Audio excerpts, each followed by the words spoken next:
Hola, buenas tardes. Gracias por estar con nosotros en el Museo Amparo en este diálogo con universitarios que hemos organizado en el marco de la exposición que vamos a inaugurar mañana, El Dorado, de la utopía al mito contemporáneo. Hoy nos da muchísimo gusto recibir a los estudiantes del Instituto de Artes Visuales y de la UPAEP, estudiantes de Artes Plásticas, ¿verdad?, y de la carrera de arte. Bienvenidos, chicos, muchas gracias.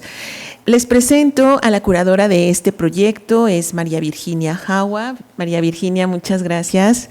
Y vamos a hacer la dinámica de la presentación del proyecto, de la exposición, y como ustedes saben, al final tendremos oportunidad de entablar un diálogo con la curadora sobre las preguntas que les vayan surgiendo a través de un código QR que vamos a compartir en un momento, o bien a través del micrófono que pueden hacer uso de él. Y posteriormente tendremos un recorrido por la exposición que ya va a ser libre después de haber visto las líneas de trabajo y el planteamiento que nos va a hacer la curadora. Y bueno, con mucho gusto les presento a María Virginia. Ella es escritora, editora y curadora, ha desarrollado numerosos proyectos ligados al arte, la literatura, la filosofía y la formación. Durante más de 10 años fue editora de la revista de literaturas del mundo y exilio, Líneas de Fuga, de la Casa Refugio Citlaltépetl. Fue jefa de redacción de la revista Estudios Visuales, así también dirigió la revista de teoría, crítica y análisis cultural, Salon Critic. Además, fundó y dirigió la revista de análisis y cultura visual, Campo de Relámpagos. María Virginia Jaua colabora con instituciones culturales, públicas y privadas de Latinoamérica y España. Asesora y acompaña proyectos y procesos artísticos a través del poder de la creación, una serie de líneas de actuación con el objetivo de expandir y potenciar la conciencia en los proyectos artísticos y creativos. María Virginia, nuevamente muchas gracias y nuevamente les damos a todos ustedes la bienvenida. Vamos a dar inicio al diálogo y les proyectamos el código QR para que ustedes vayan descargando la aplicación y haciendo las preguntas a lo largo de la charla para al final compartirlas con María Virginia. ¿Sí? Comenzamos. Gracias. Bueno, antes que nada, muchísimas gracias por venir. Estoy súper feliz y agradecida por haber venido y me encanta hablar con estudiantes de arte porque amo el arte en todos sus aspectos, desde la concepción, la creación, el acompañamiento, la transmisión, la enseñanza, la construcción de proyectos en muchísimos formatos. Así que espero que esta charla les sea provechosa, les sirva y también les saquen el mayor provecho haciendo preguntas y comentarios y dudas y todo lo que quieran traer, porque para eso estoy aquí. Vamos a hablar de la exposición que van a ver al rato. Esta exposición surge inicialmente de una colaboración de 3 instituciones, el Museo Amparo de Puebla, America Society de Nueva York y la Fundación Proa de Buenos Aires, quienes más o menos a partir de 2019 atienden como una inquietud que viene también de la academia a pensar sobre el dorado hoy. Esta inquietud que surge en un ámbito académico, en un investigador de la Universidad de Nueva York, que se llama Edward Sullivan, coordina una serie de conversaciones, de reflexiones, de pláticas, en las que intervienen artistas, investigadores, profesores, gentes interesados en distintos temas asociados con el oro, con el dorado y con la construcción de este mito. Y digamos que estas conversaciones dan tantos frutos y se vuelven tan interesantes y se dan cuenta de que hay tantas cosas interesantes sobre las cuales pensar, que decide que cada institución va a hacer una muestra, una exposición con sus líneas curatoriales distintas, porque tenemos en cuenta de que son territorios muy diferentes. No es lo mismo hablar del dorado desde México, hablar del dorado desde Nueva York o hablar del dorado desde Buenos Aires. Son territorios, historias cruzados con otras cosas.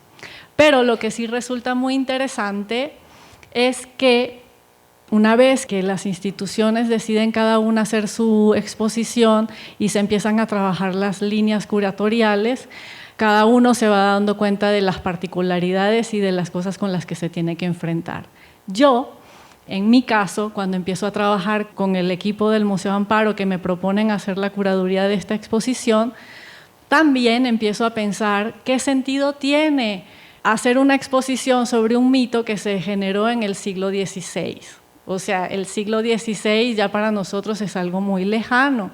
Y yo digo, sí, este mito surge en el siglo XVI, cuando los primeros exploradores, aventureros, buscavidas, lo que sea que llegaron aquí, no solamente de España, que España ni existía, sino de muchos lugares de Europa, llegaron a estas tierras y supuestamente no descubrieron, ¿no? Yo digo, ¿qué sentido tiene? Al principio yo no le veía mucho y después, pensando y reflexionando y escuchando todas las conversaciones que se habían producido en estos diálogos, en estos encuentros, me doy cuenta de que sí, empiezo a pensar y empiezo a darme cuenta de que sí tiene mucho sentido hablar del dorado hoy, porque el dorado no solamente es un mito asociado, un mito muy importante asociado a la fundación de América, sino que es algo que se ha instalado a nivel inconsciente en prácticamente todos los habitantes del planeta. Prácticamente no hay nadie en este mundo que no tenga una idea de dorado. ¿Qué es su dorado? ¿Qué es tu paraíso? ¿Qué es tu idea de bienestar, de abundancia, de riqueza, de felicidad, ¿no? Entonces yo pensé, dije, bueno, creo que esto es una buena manera de empezar a abordar el dorado hoy, ¿ok? Y hacerlo desde México. México, en principio, no era un territorio asociado al oro en sí mismo como metal. Ustedes saben que México estaba más bien asociado a las minas de plata, y que fueron las minas de plata, además de muchísimas otras cosas, de otros recursos que se produjeron durante la colonia, durante todos esos siglos, digamos, que se conocen como el virreinato, como ese periodo colonial. Entonces, ese es uno de los motivos por el cual esa es la primera reflexión que atraviesa la exposición. Y voy a avanzar un poquito aquí, voy a poner algunas imágenes de las piezas que reciben al espectador, al visitante, cuando viene a ver la muestra. Son estas dos. ¿Por qué elegimos esas dos piezas? Una es de un artista norteamericano que se llama Jim Hodges, que tiene un título muy sugerente que es En algún lugar entre allí y aquí, y es un espejo. Es un espejo fragmentado, es un espejo, es como un mosaico de espejo sobre tela. Y entonces yo quería que cuando el espectador llegara a la exposición sobre el dorado, que tiene un subtítulo que es De la utopía al mito contemporáneo, y ahora les voy a explicar por qué lleva ese subtítulo, el espectador llegara y se encontrara con ese espejo. Y era el reflejo de sí mismo, el reflejo fragmentado de uno mismo en qué es lo que nosotros buscamos encontrar en ese reflejo, cuál es nuestra idea de riqueza, cuál es nuestra idea de ideal, de bienestar. Por eso está esa pieza. La pieza que le acompaña está de Talavera, se produjo aquí en Puebla, la hicieron dos artistas que trabajan en conjunto para esta pieza, pero no son un colectivo, cada uno también tiene su trabajo particular. Se llama Eugenio Merino y Pierre Valls. Produjeron esta pieza aquí en Puebla en una fábrica de Talavera muy famosa que se llama Uriarte.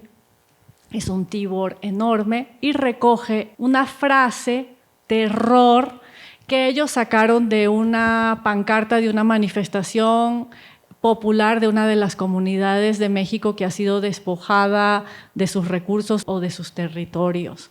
Y es una manera de denunciar estos despojos y hacerlos visibles.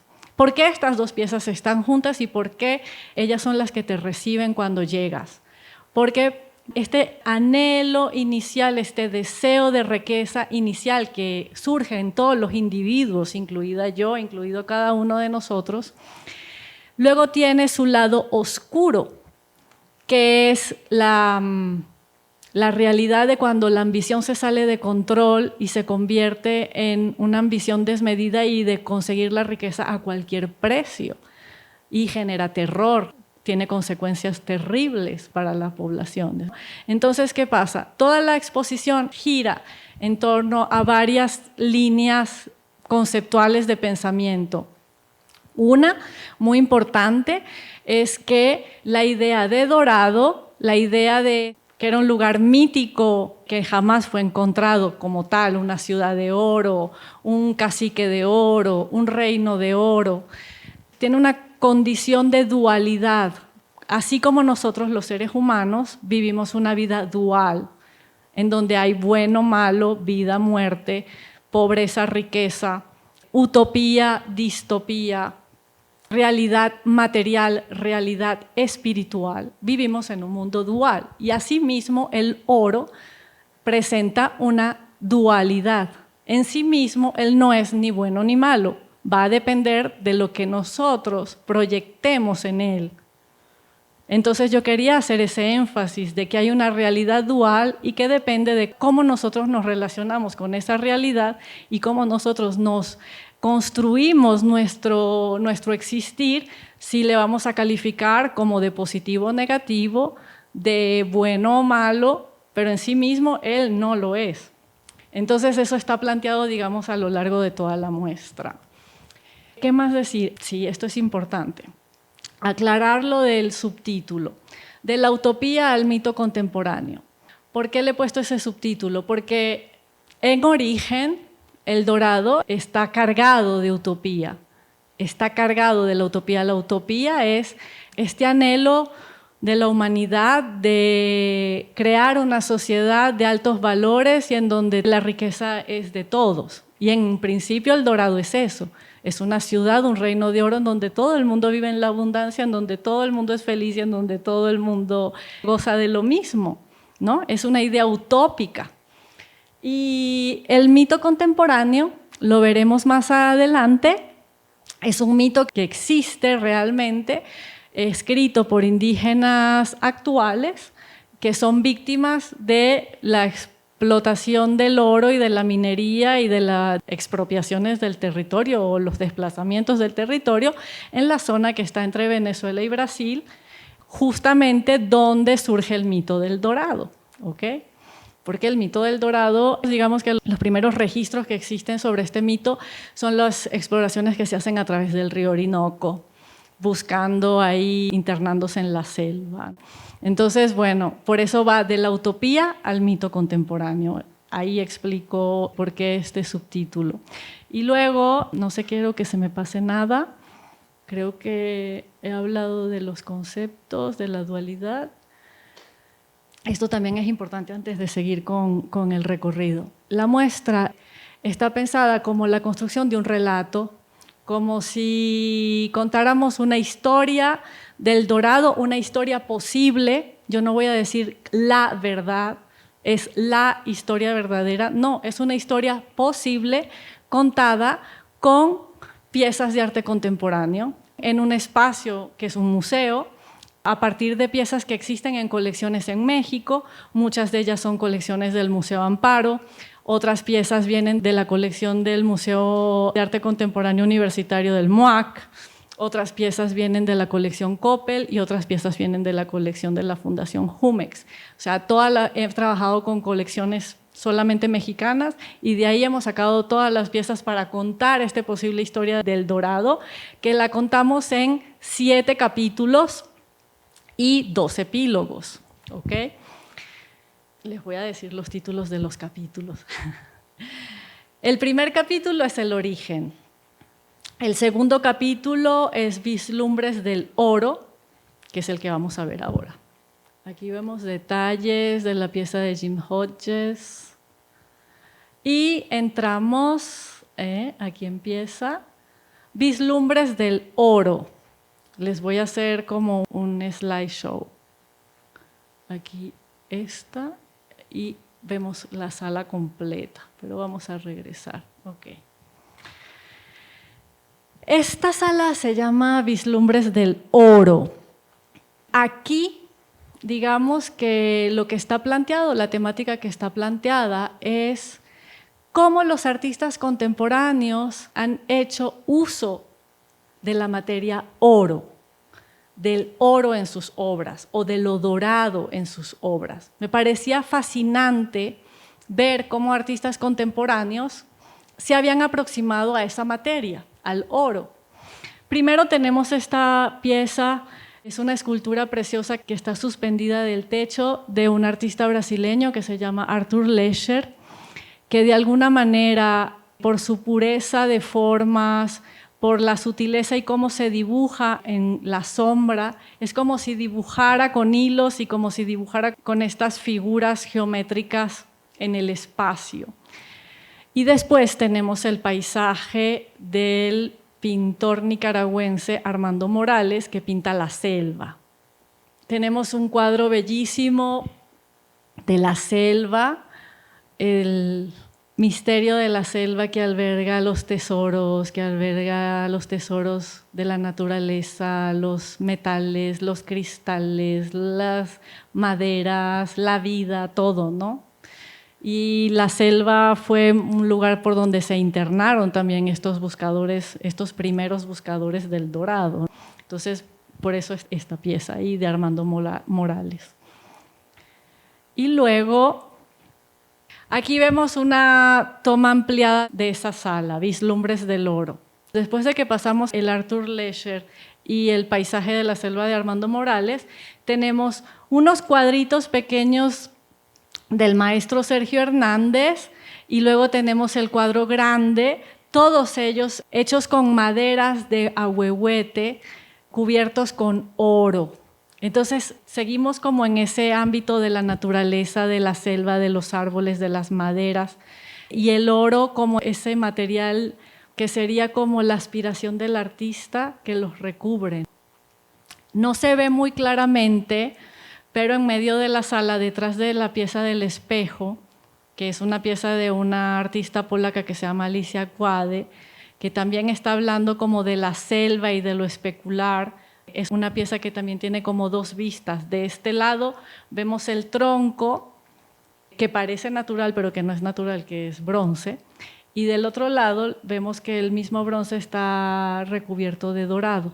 Entonces es como lo que vemos y lo que no vemos. Siempre hay como un juego también especular entre lo visible y lo no visible a lo largo de toda la muestra.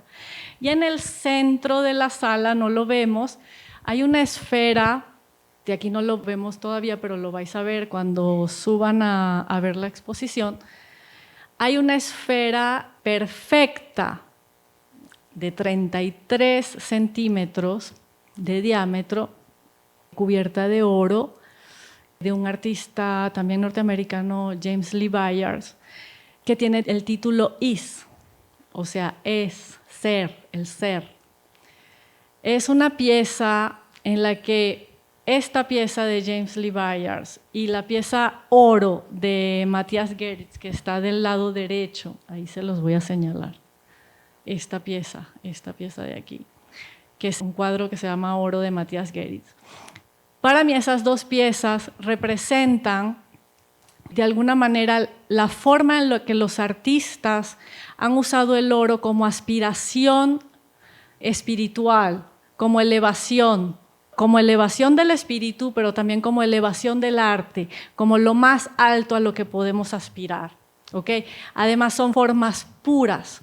La esfera es un sólido platónico y la manera en la que lo usa es como de una pureza, de una sencillez, de una perfección, es como perfecto. Ese sólido platónico de la esfera significa o representa lo celeste, lo divino, el cielo, ¿ok? Y lo he puesto enfrente del cuadro de Carlos Aguirre, que se llama De la materia, este cuadro. Entonces, la esfera dorada de oro, que se llama Is, ser, está frente a este cuadro que se llama De la materia, que está pintado con chapopote, con negro de humo, con pigmentos que provienen del carbono. El carbono también es uno de los elementos asociados a la tierra, a lo vegetal.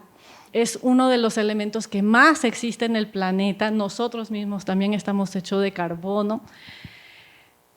Y es un sólido platónico, pero este sólido platónico representa la tierra. Entonces era como poner enfrente lo terrestre con lo celeste. ¿Ok?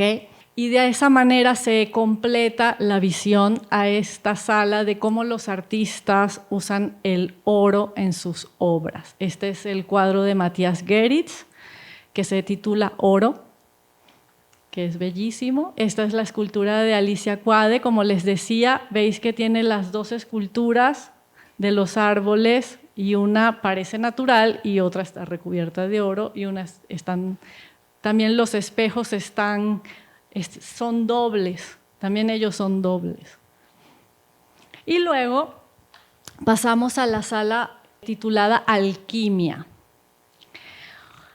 He relacionado el trabajo de los alquimistas entre el arte y la religión. ¿Y los alquimistas quiénes eran? Los alquimistas eran seres estudiosos, sabios, que buscaban de alguna manera equiparar la realidad material con la realidad espiritual. El mundo de la materia y el mundo del espíritu. Fueron ellos los que buscaban la piedra filosofal y con la piedra filosofal era posible transmutar el plomo en oro. ¿Qué es la piedra filosofal? La piedra filosofal no es una piedra, no es un objeto, no es nada material. La piedra filosofal es una metáfora de la sabiduría espiritual, de la elevación del espíritu. Y era a través de esta elevación espiritual que ellos podían conseguir transformar un metal vulgar en un metal noble. ¿Y cuál es la pieza que habla de eso? El neón rojo como la piedra filosofal, de la artista española Pilar Millán, y es una frase en latín que dice: nuestro oro no es el oro del vulgo, no es el oro del pueblo, no es el oro que todo el mundo quiere. ¿Cuál es el oro que todo el mundo quiere? El oro material, el que supuestamente el de la riqueza, ¿no? Y ellos estaban aspirando al oro espiritual, a la elevación del espíritu, a llegar a la divinidad, a Dios. Entonces, por eso lo he puesto ahí. Y junto a la pieza que habla de la alquimia, hay dos piezas de dos artistas mexicanos. Uno es Antonio Vega Macotela, que es esta pieza que está aquí, y la pieza de Mario García Torres, esta pieza. Esta habla de cannabis, esta pieza. Es una cannabis hecha en latón y esta pieza es el equivalente de lo que ha masticado un minero boliviano de hoja de coca moldeado en plata. ¿Ok? ¿Por qué he elegido esas dos piezas para estar ahí con la alquimia? Por varias razones. La primera es que la química es un derivado de la alquimia. Y la química es necesaria para, ustedes saben, para transformar elementos, ¿no? Y convertirlos en otra cosa. Entonces, unas plantas que en principio tienen un uso sagrado y que para los indios, tanto la coca en el Imperio Inca, en Perú, en Bolivia, en todos esos territorios, tenían un uso sagrado y eran plantas que también conectaban con lo divino, o la cannabis en Asia, y curiosamente la cannabis llegó a América en el siglo XVI, la trajeron de Asia. Son plantas que se utilizaban para comunicar con lo divino. Entonces hay una relación implícita entre la ciudad de luz o esa ciudad de la que hablaban los indios, que los occidentales, los europeos, creyeron que era una ciudad hecha de oro, o sea, donde las cosas eran de oro, y ellos estaban hablando de luz, de elevación o de otras dimensiones más elevadas. ahí coincide la visión indígena con la visión de los alquimistas, y además también me parecía interesante porque en estas búsquedas de los dorados contemporáneos, mucha gente se ha ido con la finta de tráfico de drogas o narco o lo que sea, que también es una manera distorsionada, es decir, malentendida, de buscar un dorado, una riqueza fácil. Entonces hay esta relación también implícita ahí, de los dorados contemporáneos y de las relaciones de la alquimia con la química y de los alquimistas con otras maneras de elevación del espíritu, con otras visiones más antiguas. Entonces esa es la razón. Y de ahí, ahora no lo vemos, pero junto en esa sala, cuando das la vuelta, hay un par de ramilletes que vienen de la colección de aquí del Museo Amparo, que como saben son estos elementos dorados que en las iglesias sirven como para reflejar las luces, reflejar las luces de las velas, cuando no existía la luz eléctrica. Están a la entrada, están junto en esta misma sala, también por una razón, porque la Iglesia Católica, cuando realizó las primeras evangelizaciones en América, adoptó, se apropió de mucha simbología alquímica.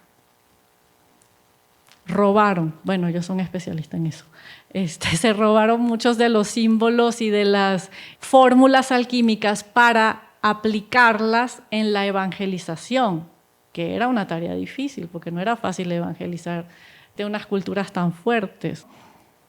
Aquí tenemos la pieza de Pilar Millán, aquí nuestro oro no es el oro del vulgo, aquí tenemos la pieza de Antonio Vega Macotela con el vaciado en plata del masticado de las hojas de coca de un minero boliviano y la planta de la cannabis de Mario García Torres. Los ramilletes que les estaba hablando. Y en el fondo está la sala que se titula Religión y Poder. ¿Ok? En esta sala, al fondo, tenemos una pieza de un artista colombiano que se llama Juan Fernando Herrán. Esta pieza, en principio, él la hizo en una bienal en Istambul, en un contexto musulmán. Y la pieza dice, el cielo está bajo las sombras de las espadas. ¿Ok? Para mí aludía claramente a cualquier iglesia, me da igual que sea Alá, el Dios de los cristianos, de los judíos, de lo que sea. Todas las iglesias establecen unas relaciones de poder con las poblaciones. ¿Por qué establecen unas relaciones de poder? Porque ellos se creen que pueden administrar la relación de las personas con la divinidad, lo cual es falso, porque cada persona tiene su relación con la divinidad y es una relación personal, íntima, que no tiene que pasar por nadie ni nadie la tiene que administrar. Pero todas las iglesias caen en lo mismo, ¿no? Ellos son los que se hacen con el poder diciendo que ellos son los que administran esta relación. Entonces me parecía muy pertinente poner esa pieza ahí. Y al pie tenemos una figura del San Miguel Arcángel en alabastro que pertenece a la colección de este museo, que es el arcángel por antonomasia de la espada. Es el arcángel que protege la fe, por eso lo he puesto ahí. A los lados tenemos una selección de 18 fotografías de Rodrigo Moya, un fotógrafo colombiano que vive en México hace muchísimos años y que registró con su cámara un evento creo que fue uno de los pocos fotógrafos que registró ese evento, que fue el incendio de la Catedral de México. Las fotos son fantásticas, las tienen que ver, tienen unos detalles y tiene un ojo y una misma figura o una misma escena, la fotografía desde distintos ángulos, y me parecía también muy interesante para presentar la manera en la que la Iglesia utiliza sus símbolos, pero ya también arrasados por el fuego que todo lo transmuta, que el fuego es un elemento muy importante, tanto para los alquimistas, ¿no? Y que de alguna manera también el fuego y el humo, que se lo apropiaron la Iglesia Católica para la evangelización. El hecho de que fuera un incendio me pareció buenísimo. Y luego tenemos una pieza fantástica de un artista mexicano que se llama Pedro Lash. Es esta, maravillosa, que se llama Espectro Indígena, Espejo Negro. Esta instalación de Pedro Lash también es una pieza que me parecía muy potente porque tenía muchísimos registros, muchísimas capas de significado. Como ven, o sea, hay unas bases en las que están unas figuras prehispánicas que están de espaldas a la sala, de espaldas al espectador, al visitante, que miran unos espejos negros en los que hay unas figuras contemporáneas de la cultura contemporánea mexicana. Vamos a ver si hay otra imagen. Aquí hay una más cerca. ¿Ok? Aquí hay otra muy bella. Vamos a quedarnos acá. Bueno, esta pieza Espectro Indígena, Espejo Negro, que es una instalación, pues a mí me hablaba muchas cosas. Por un lado, me hacía pensar en estas civilizaciones perdidas, muchas antes de la llegada de los españoles, de los europeos, y muchas con la llegada de los españoles empezaron a perder en el mestizaje o en las terribles enfermedades y por muchas causas. Pero estas civilizaciones antiguas es como si estuvieran asomadas al futuro, es como si ellas mismas estuvieran viendo lo que van a hacer en un futuro, en ese espejo negro. Y el espejo negro, si nos acordamos, la obsidiana, que fue mucho más importante que el oro para las culturas como la mexica o para la maya. O sea, la obsidiana era un elemento valiosísimo y que movía muchísimo la economía.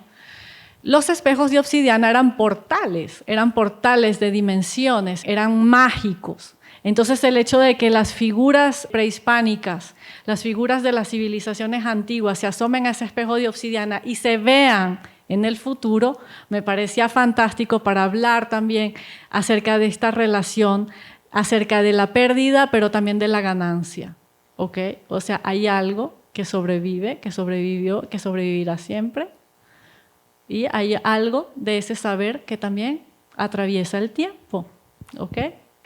Y cuando salimos de la sala, atravesamos un pasillo que da al patio y vamos a las siguientes salas para continuar el recorrido. Y tenemos una pieza también de otro artista mexicano que se llama Miguel Rodríguez. Su pieza se llama Elegía y está hecha con monedas de 1 peso insertas al muro, monedas que ya no circulan, que ya están en desuso y que por eso yo creo que ahora valen más de lo que valían antes. Y él ha troquelado una frase en las monedas, hay una frase troquelada que es yo merezco abundancia.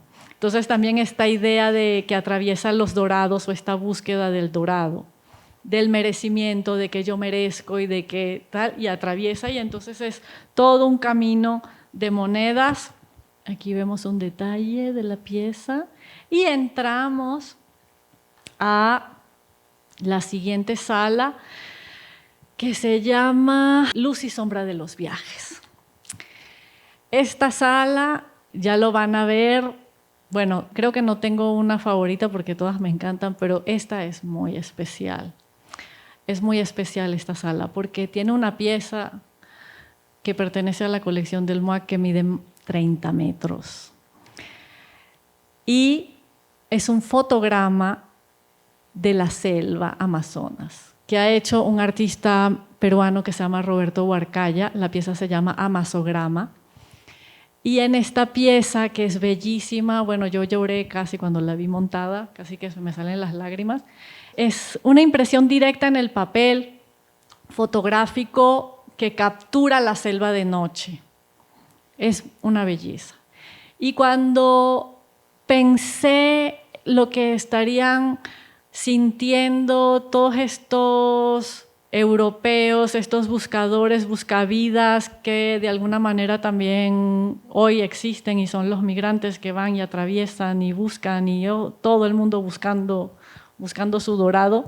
Y esta gente en una selva de noche con esos ruidos, con esas cosas, y a mí se me evocaba todo eso. Y luego pensé en una pieza musical de un compositor venezolano que se llama Paul Desen, que compuso una pieza para cello muy hermosa que se llama Tumba para el Amazonas y acompaña esta pieza.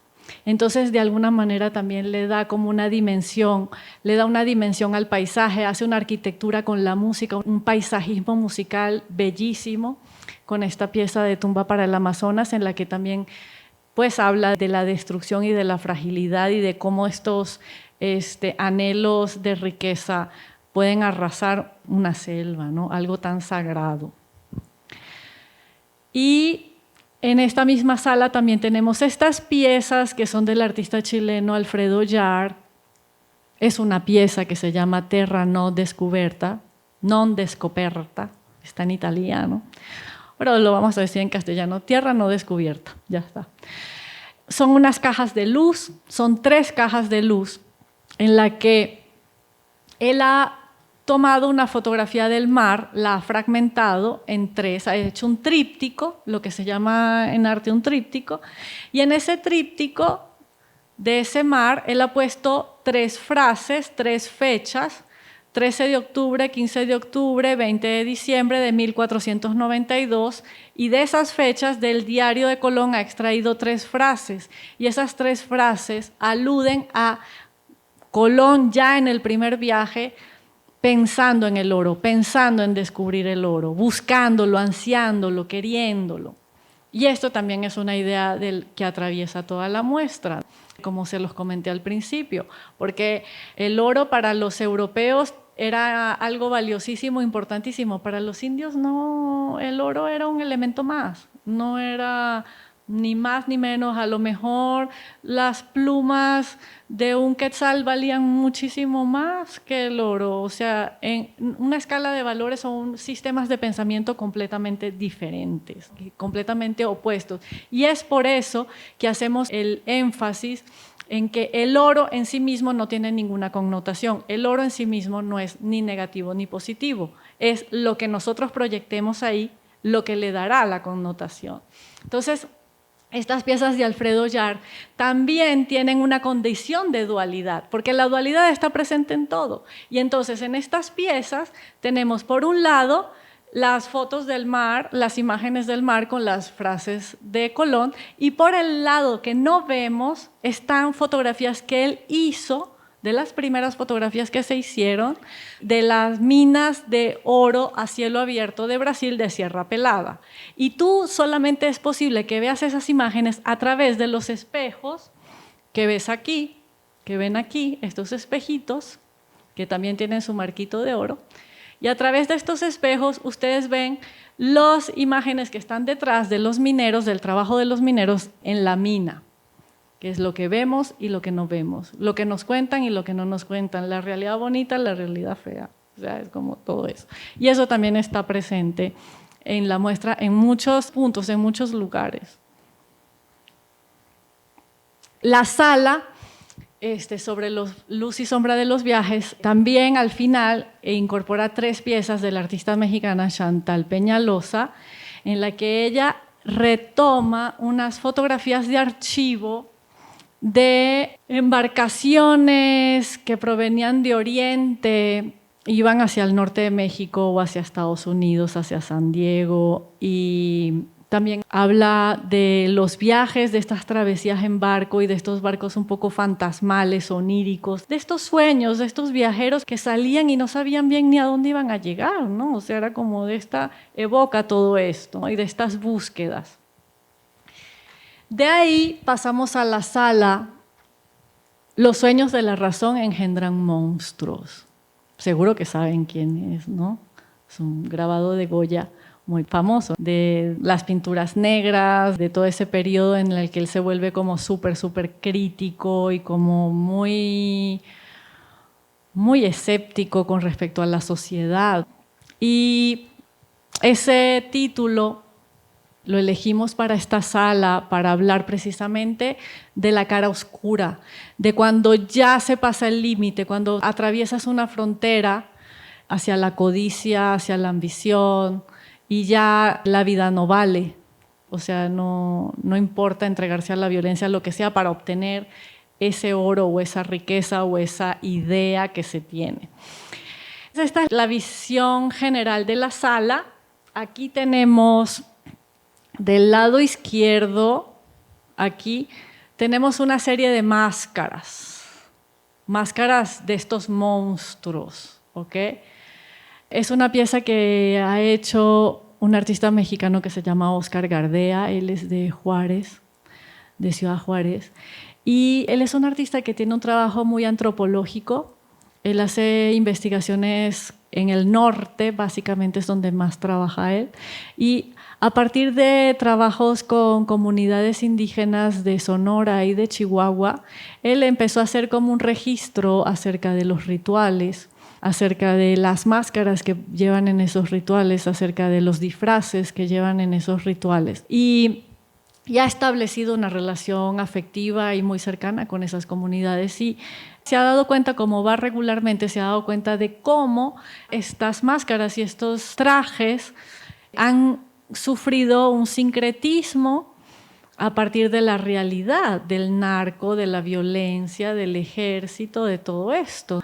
Y cómo entonces se ha ido sincretizando con todos estos nuevos elementos, y también cómo en la fabricación de estas máscaras y de estos trajes originalmente se usaban muchos elementos animales, pieles de animales, dientes, pezuñas, y esos elementos se han abandonado, se han dejado, y ahora son sustituidos por cosas que tienen que ver con narco, con otras cosas y con cosas chinas, o sea, con materiales baratos ya hechos de chino, ¿no? Él, a partir de ahí, empieza a cuestionarse todo esto, aprende a hacer máscaras y empieza también a estudiar la figura de Tezcatlipoca, de este señor de la oscuridad, que se dice que es como la cara oscura, otra vez la dualidad de Quetzalcóatl, ¿no? Es como este es el Quetzalcóatl oscuro. Hay un Quetzalcóatl negro, que es que también lleva uno de sus elementos, es el espejo de obsidiana, y el Quetzalcóatl blanco.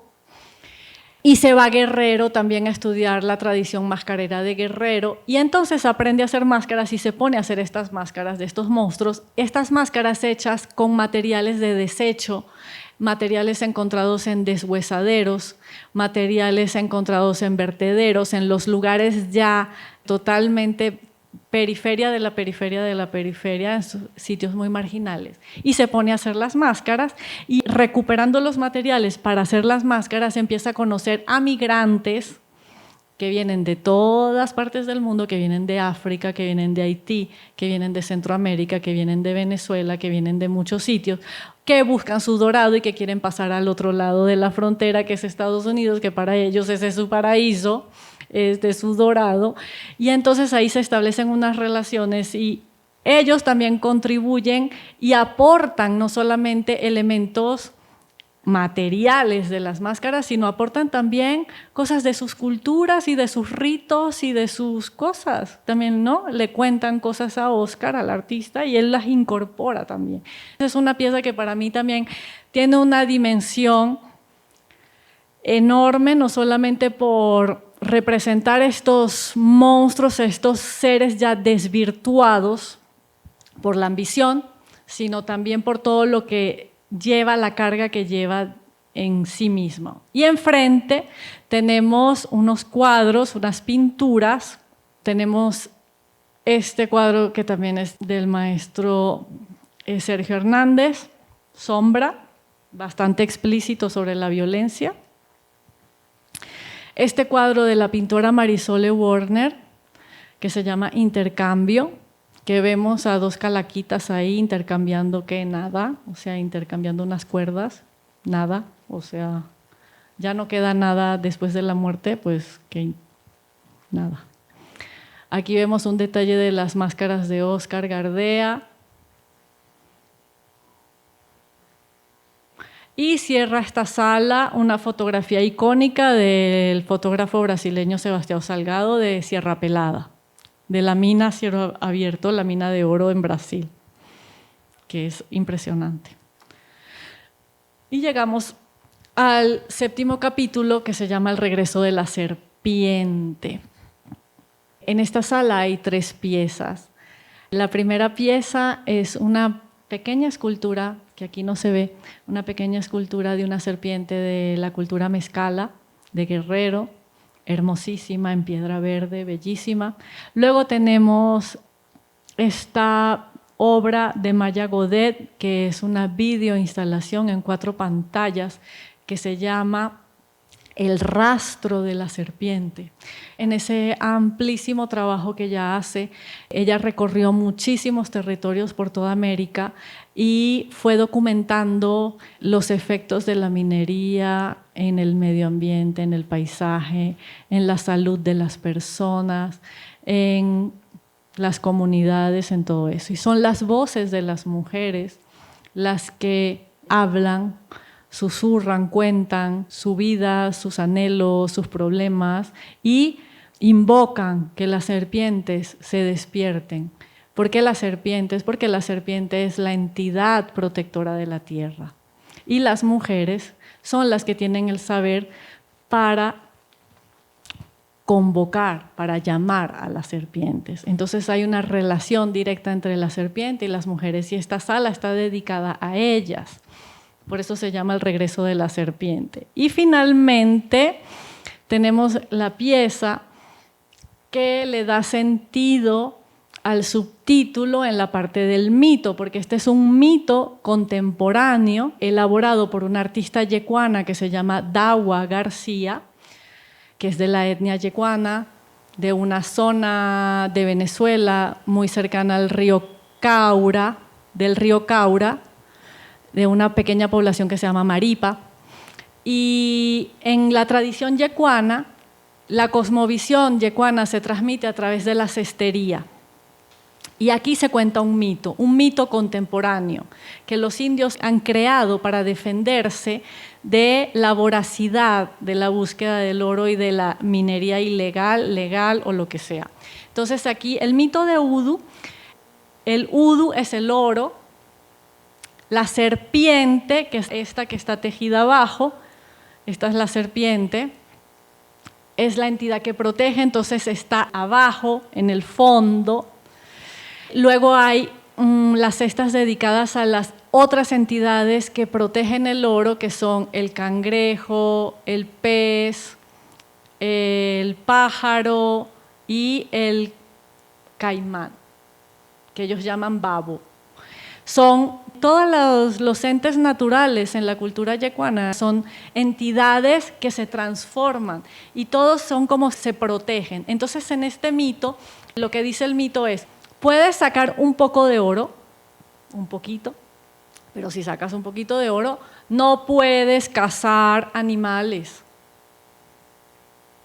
porque vas a recibir un castigo y ese castigo va a ser enfermedades, muerte, destrucción, porque tiene que haber un equilibrio. Si vas a cazar animales, no vas a sacar el oro, y así todo tiene que tener un equilibrio en la naturaleza.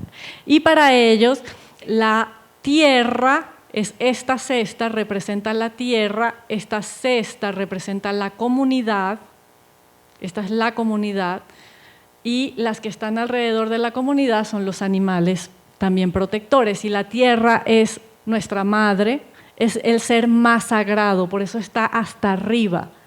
La tierra no está abajo, la tierra está arriba, porque ella es todo, ella es la que nos da todo, y esa es la que tenemos que proteger. Otra cosa importante con respecto a esta pieza es que en la cestería yecuana, las cestas redondas, como la de la tierra y la de la comunidad, solamente pueden ser tejidas por mujeres, porque ellas albergan el saber de las mujeres.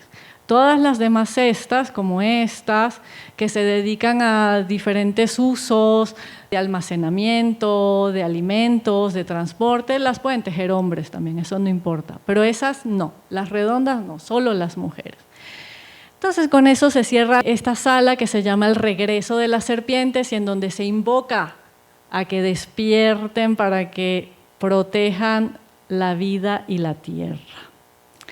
Ahí terminan, digamos, los 7 capítulos de la exposición. Pero no se termina porque hay 2 epílogos. Bueno, lo contaré sin imagen. El primer epílogo es una película que se llama Orinoco Nuevo Mundo. Es una película de un cineasta venezolano que se llama Diego Rísquez. Es una película que se hizo en los años 80. Cuenta en clave alegórica todos los mitos en torno al Dorado y en torno a las expediciones por el río Orinoco y por esa selva. Ahí vemos a las sirenas, vemos la representación de América como una mujer, una india bellísima, y vemos el maíz, y vemos los tucanes, y vemos los pájaros, y vemos los animales, y todas las cosas que los europeos llegaron, y el príncipe dorado, el cacique dorado, y todas estas cosas. Y habla de las expediciones que se hicieron por ahí, habla desde la llegada de Colón hasta las expediciones de Walter Raleigh, este pirata inglés que mandó la reina Isabel de Inglaterra, la primera, para que también explorara, porque también ella quería el oro. Cuando se enteró dijo, no, que los españoles no lo tengan, lo queremos los ingleses. Y mandaron también ahí a sus exploradores. Y también Humboldt y Bonpland, estos investigadores sabios alemanes que también hicieron exploraciones por el Orinoco. Toda la película está contada, me encanta, porque es como un viaje alucinógeno de un indio Yanomami. Un indio Yanomami hace un viaje con yopo. El yopo es una sustancia que se usa también de manera ritual.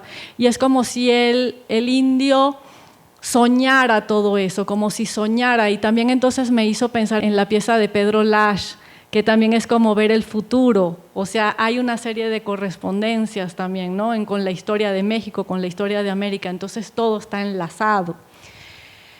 Y luego tenemos el segundo epílogo, que es esta pieza de Noé Martínez, que también es un artista mexicano. La serie se llama Zempoali, en náhuatl significa 20, y 20 para ellos es el todo.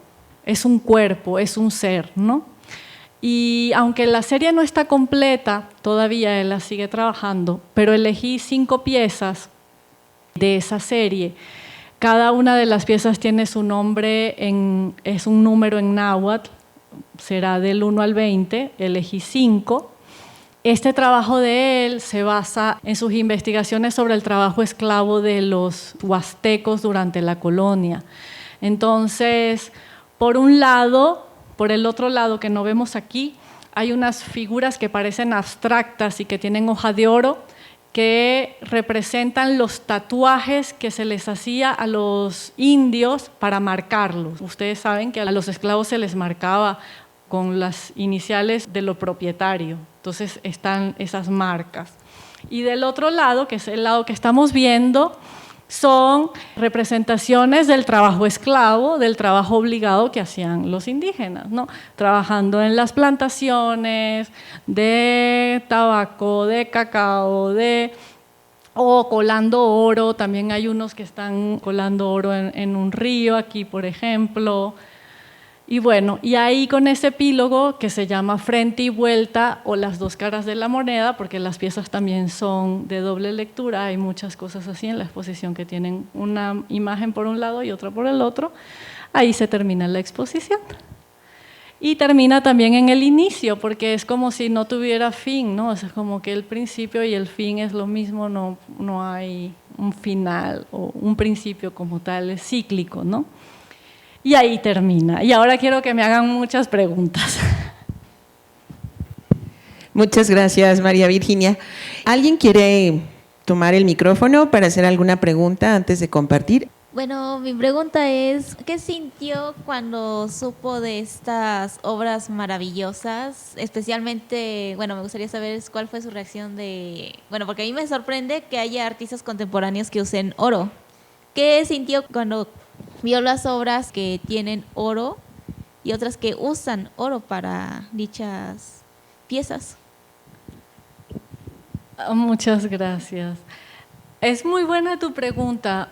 A mí siempre me han llamado la atención los artistas que usan oro en sus obras. Me parece un gesto muy osado. Conocía algunas de las obras, por ejemplo, las de Matthias Geritz o la de James Lee Byars, que ya las conocía desde hace mucho tiempo. Y ahora cuando me puse a trabajar en construir esta exposición, más allá de que dijera, pues existen estas piezas que tienen oro, era entender qué significaba ese oro, qué significa o qué podía significar, y darme cuenta de que sí tenían muchas cosas que decir, que tienen muchas cosas que decirnos acerca de nuestro estar en el mundo, acerca de no solamente nuestro estar en el arte, tanto como espectadores o receptores de esa obra, sino también como partícipes o como creadores, y con respecto a nuestra existencia también. Porque poner oro, por ejemplo, tal como lo hace James Lee Byars o como lo hace Matthias Geritz, para mí es buscar que nos elevemos. Es como significar eso, como buscar elevarnos, pero no en un sentido del dinero o de la riqueza material, sino elevarnos en que nuestras obras sean perfectas, que sean bellas, que sean un tributo a la divinidad, a la que sea que tú creas. Ponle el nombre que quieras. Yo no voy a hablar aquí de tal dios o tal, porque no creo en ninguna religión, pero sí creo que hay una inteligencia superior. Hola, muy buenas tardes. Yo tengo una pequeña duda acerca de lo que usted dijo en la parte del despertar de la serpiente. Bueno, al ver como la obra, lo pensé que tal vez podría estar relacionado a un símbolo fálico. Esa es mi pregunta. ¿Podría estar relacionado la serpiente, despertar la serpiente, a un símbolo fálico? Mi pregunta en sí es porque pues las mujeres son las que pueden como despertar esto, ¿no? Entonces no sé, como que lo relacioné un poco. Pues tu pregunta es muy buena y te voy a decir, te voy a hablar ya desde mi punto de vista porque, digamos, ya con respecto a la representación de la serpiente como elemento fálico, habría que preguntarle a Dawa, que es la artista de eso, pero yo te voy a decir lo que yo veo o lo que yo sé y si sirve para ti y para todos, genial. En el cuerpo humano, o sea, los seres humanos somos seres duales también. Todas las mujeres tienen energía femenina y masculina y todos los hombres tienen energía masculina y femenina. En la tradición india, de la India, hindú, del conocimiento, de que ustedes saben que para ellos no hay separación, todo es un ser integrado, las energías también. Existe algo que se llama el despertar de la Kundalini, y el despertar de la Kundalini está simbolizado con dos serpientes, y son serpientes que recorren el cuerpo de abajo hacia arriba y de arriba hacia abajo, porque hacen así, arriba abajo, animando todos los centros energéticos de un cuerpo, que son lo que se conoce como chakras. Las mujeres sí están muy asociadas al despertar de esa energía, pero es una energía, no es tanto como un símbolo fálico. Lo del símbolo fálico yo creo que está construido a partir de un imaginario más en relación a lo cristiano, del Adán y Eva y la serpiente y la manzana y todo eso, pero ten en cuenta que toda esa construcción simbólica también ha retomado cosas de cosas más antiguas que vienen de Oriente. Entonces, la serpiente y la relación de la mujer con la serpiente, sí, muchísimo, pero es energético. Y la serpiente es representativa, así como para las culturas antiguas americanas, la serpiente era una entidad que protegía la tierra. Y vemos serpientes en todo, ven la cultura mexicana. O sea, la representación de la serpiente va desde los mayas, desde Guatemala hasta el norte. La serpiente es importantísima en esa representación. No sé si contesté. Gracias, Virginia. Voy a compartir dos preguntas del chat. Quieren saber cuál fue el mayor reto que tuviste al hacer la exposición, y una que está vinculada es ¿cuál fue el reto de incorporar las colecciones permanentes del Amparo en la curaduría? Y las dos son muy buenas y están bastante relacionadas. Pues creo que el primer reto, no sé si el más grande, pero el primero fue encontrarle el sentido de hablar del mito hoy desde el arte contemporáneo. Ese creo que fue el primer reto, que fue como la primera pregunta que yo me hice.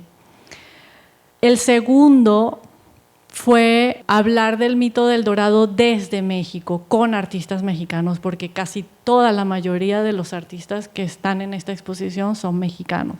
Pero hay artistas también de todo el mundo, porque me di cuenta de que es, así como les dije al principio, el mito excede un límite geográfico o un límite temporal. Podemos hablar del mito del Dorado hoy, 500 años, más de 500 años después, y podemos hablar desde otra geografía que no estaba tan ligada. Ahora hay minas de oro en México, creo que en Guerrero hay un montón de minas que están extrayendo oro, pero históricamente no era eso, el metal que se extrajo aquí. Era un reto hablar de eso, armar la exposición desde México con artistas mexicanos y con colecciones mexicanas. Y luego las piezas de la colección del Museo Amparo, para mí no fue un problema, al contrario, fue como una bendición, como un regalo poder usar esas piezas y encontrar obras maravillosas y con tanta fuerza, con tanta potencia y con tantas capas de significado, que eso es lo que me gusta. Casi todas las obras que van a ver no tienen un significado único, sino que tienen muchos significados, son muchas capas, y también dependiendo de en qué relación tú las pongas, ellas van a cobrar otra significación y van a darle significación a otras. Y eso es fantástico. Y fueron retos, pero me encantan los retos, así que estuvo muy bien. Muchas gracias. Preguntan, ¿cómo es tu proceso creativo para montar una exposición? Y vinculada a esta sería la pregunta de qué es lo que más te gusta de curar. ¿Hubo alguna obra que te haya emocionado mucho? Sí, bueno, muchas me emocionaron muchísimo, sobre todo la que les dije, la de Amazograma, que yo, bueno, casi que se me salieron las lágrimas, ya la verán, pero me emocionó mucho. Por la dimensión y por cómo fue hecha y por lo que significaba y por el reto de ponerla en ese espacio y todo lo que significa la selva para nuestro planeta y para la vida. Esa me emocionó mucho. Y luego lo de los procesos creativos, cómo trabajo. Bueno, yo creo que cada proyecto es diferente y cada proceso creativo es distinto. No es lo mismo trabajar, por ejemplo, en la curaduría de un artista, trabajar tú a tú con un artista para hacer un proyecto juntos, que hacer una muestra como esta, que es elaborar un relato a partir de cosas que ya existen. Investigo, por ejemplo, en el caso del Dorado, que es el que van a ver y del que puedo aportar más ahorita y le pueden sacar más jugo. Yo conocía mucho del mito del Dorado porque soy venezolana y porque había leído muchísimas cosas. Es un mito con el que uno crece en Venezuela o en Colombia y había visto películas, era algo que conocía, pero el hecho de plantearlo hoy, había pasado muchísimo tiempo, yo ya me había olvidado de eso, y era como volver a leerlo y volver a descubrirlo y buscar más libros y buscar más visiones y buscar más materiales. Me encanta investigar, leer. Empecé a buscar cosas y también empecé a estudiar sobre alquimia y empecé a estudiar sobre muchas cosas, sobre cómo se hizo la evangelización, y empecé también a estudiarme las colecciones, a buscar las colecciones, y ahí fui armando y viendo qué patrones o qué cosas se repetían, y empecé a hacer como grupos temáticos, y entonces de esos temas me surgieron las ideas de los capítulos, y así fui armando como si construyera un relato con muchos elementos, con recuerdos, con películas, con libros, con citas, con las obras que iba encontrando, y así este fue el proceso. Muchas gracias.